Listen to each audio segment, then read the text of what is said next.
खबरों की वही तस्वीर,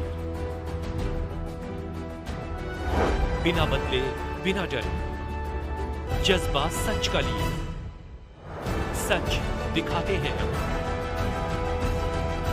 आपके जरूरत की खबर। इस समय मौजूद हैं सीमापुरी F1 ब्लॉक में, जहां पर अभी कुछ ही देर पहले रिंकू दीदी की यात्रा निकली है, जहां पर जनसंपर्क पद यात्रा के माध्यम से उन्होंने लोगों से अपने लिए वोट मांगे। अब कुछ लोग यहाँ खड़े हैं, उनसे बात करते हैं। सर, सबसे पहले आपसे ही बात कर लेते हैं, क्या कुछ कहेंगे, यहाँ पर क्या माहौल चल रहा है?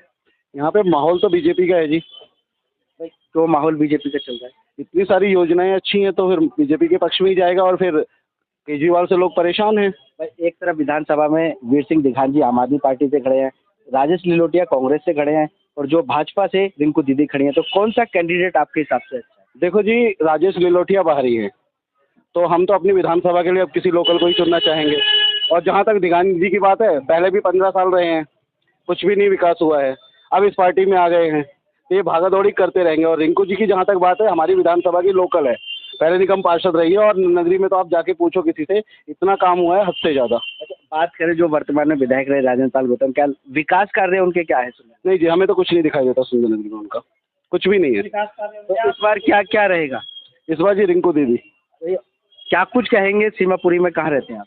मैं सीमापुरी में सुंदर नगरी में रहता हूँ, सुंदर नगरी मंडल के अंदर। क्या कुछ कहेंगे यहाँ पर जो वर्तमान में विधायक रहे राजेंद्र पाल गौतम, क्या उनके विकास? मैं कहना नहीं चाहूँगा, अगर आप मेरे संग चले तो मैं चल के दिखाना चाहूँगा। आप ये रोड देख लेना, पूरा घिरा हुआ होगा, ये सारा यहाँ से मंथली बंदी हुई है, पूरा सीमापुरी चले जाओ, वहाँ सारा मतलब बूचड़खाने खुले हुए हैं। जो इनलीगल है ना, इनलीगल चीज़ें सबसे ज़्यादा हो रही हैं। 2 नंबर के काम सबसे ज़्यादा इसमें सुंदर नगरी में बिक रही है, सुंदर नगरी में सबसे ज़्यादा गांजा यहाँ बिक रहा है, सबसे ज़्यादा दारू बिक रही है यहाँ पे।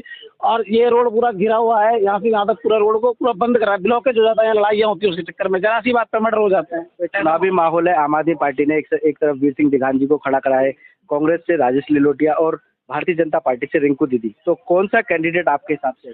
देखो जी, इस बार विकल्प चाहिए जनता को। जनता परेशान है, 10 साल के इसने वादे करे, पानी बिजली के वादे पे ही आया था।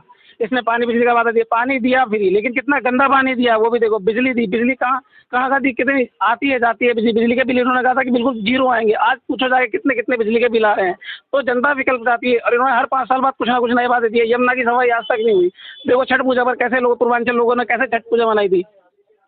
तो इसलिए जनता को विकल्प चाहिए इस बार। तो इस बार भारतीय जनता पार्टी विकल्प के रूप में अच्छी है। बात है तो वादे तो सभी करते थे, अरविंद केजरीवाल हो, तो भारतीय जनता पार्टी ने भी तो एक संकल्प पत्र बता रहे हैं जिसमें जारी कर दिया कि 2500 रुपये वही महिलाओं को। बिल्कुल बिल्कुल, आप देखिए हमारे मध्य प्रदेश में भारतीय जनता पार्टी की सरकार है, उन्होंने वहाँ महिलाओं को देना शुरू कर दिया है। महाराष्ट्र में भी अब पहले दिसंबर में जानी शुरू हो गई है। तो जो वादे भारतीय जनता पार्टी करती है वो लगभग निभाती है भारतीय जनता पार्टी। कैंडिडेट की बात कर ले, रिंकू दीदी कहती है। रिंकू दीदी बहुत अच्छी हैं, पहले 2 बार पार्षद भी रही हैं नंदनगरी के अंदर, उन्होंने बहुत काम किया है। और ये इस बार विधायक बन के आएंगी तो ये काफी अच्छा काम करेंगे, मतलब समाज के संग जमीन से जुड़ के चलने वाली कार्यकर्ता है। क्या रहने वाला है इस बार विधानसभा में?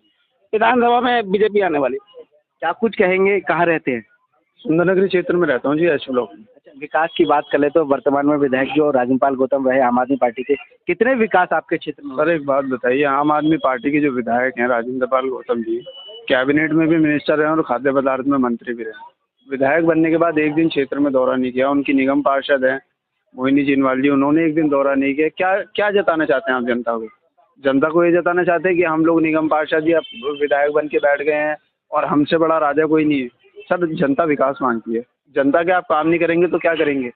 उनके कार्यालय में हम जाते हैं आधार कार्ड के लिए या किसी चीज़ के लिए, उनके यहाँ पे जो लोग बैठे होते हैं, जो उनके खास वर्कर बैठे होते हैं राजेंद्र पाल गौतम जी के, वो हमसे कहते हैं कि 200 रुपये दो तब जा करके स्टैंप लगेगा।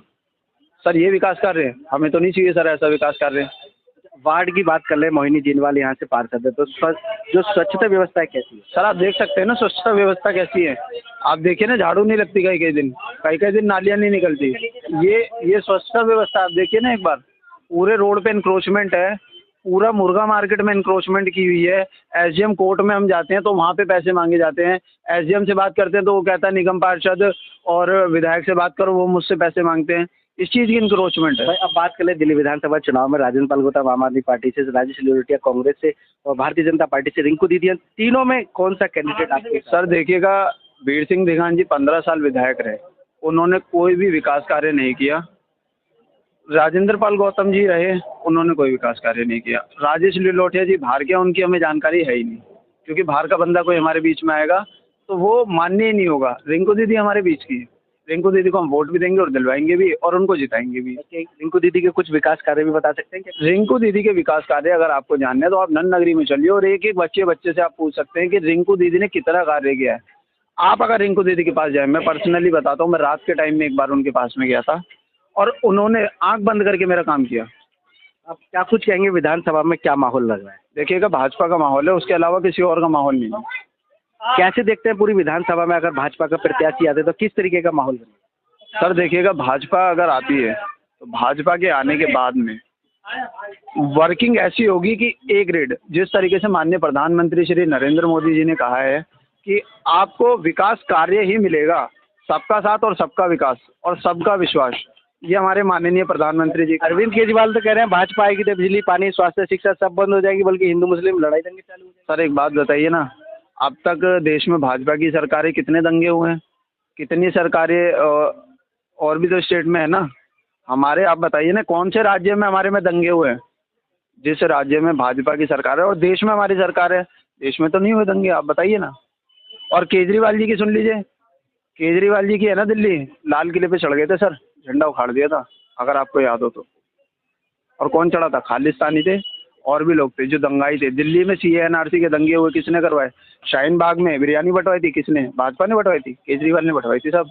अरविंद केजरीवाल तो कह रहे हैं अब बीजेपी की चुनावी जुमले चालू हो गए, योजनाएं। सर भाजपा के जुमले चालू थोड़ी ना हुए हैं, भाजपा का कार्य जो है ना वो चालू हुआ है और भाजपा कार्य करती है। जब भाजपा की सरकार होती है तब भी करती है, नहीं होती तब भी करती है। तो क्या रहने वाला है इस बार दिल्ली विधानसभा चुनाव? भाजपा रहेगी जी इस बार, और भाजपा के अलावा कोई और नहीं रहेगा, कमल का फूल ही रहेगा। तो चलिए, सुना आपने, देखा कि जो सीमापुरी की जनता है किस तरीके से अपने जो फेवरेट प्रत्याशी उसके बारे में बता रही है और जो तीनों ही प्रत्याशी आए हैं उनके बारे में भी अपने अपने विचार रखे। कैमरामैन सुनील के साथ संदीप कुमार, तेज समाचार, दिल्ली।